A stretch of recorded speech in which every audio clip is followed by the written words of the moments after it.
fait, la question à se poser, c'est surtout ton client type, qu'est-ce qu'il va faire en fait? Est-ce qu'il va peut-être plutôt parler à l'agent directement plutôt que faire une photo ou faire une captation vidéo? Ça, c'est une vraie question, effectivement. Ouais. Qu'est-ce qu'ils ont amené d'autre? Une Il petite y a plein question de trucs que aussi. j'ai. Hmm. J'avais une question pour toi, Cyril, c'est au niveau des applications, parce que là on parle de Google, on parle de tout ça, mais maintenant tu as beaucoup de personnes qui passent par des applications directes, donc développées pour Android ou pour Apple. Et la question c'est comment est-ce que les IA rentrent là-dedans? Sachant que certains développent des applis avec de l'IA directement dedans. Alors comment ça va s'interférer avec le monde du web Dans les global? applis, pour l'instant, j'ai pas connaissance de leur fonctionnement.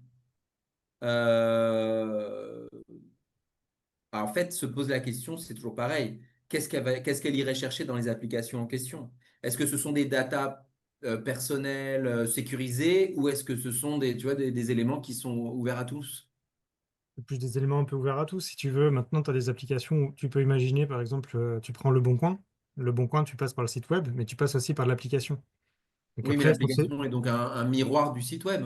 a priori, dans ce cas-là, c'est un miroir du site web, mais je connais d'autres applications où c'est de la pure appli. Après, ça tourne avec de l'IA en interne, mais je ne sais pas comment, après, une IA de l'externe peut rentrer dedans. Je pense que c'est un peu verrouillé. Ouais, ça m'étonnerait, ouais. Je pense il y a de fortes chances.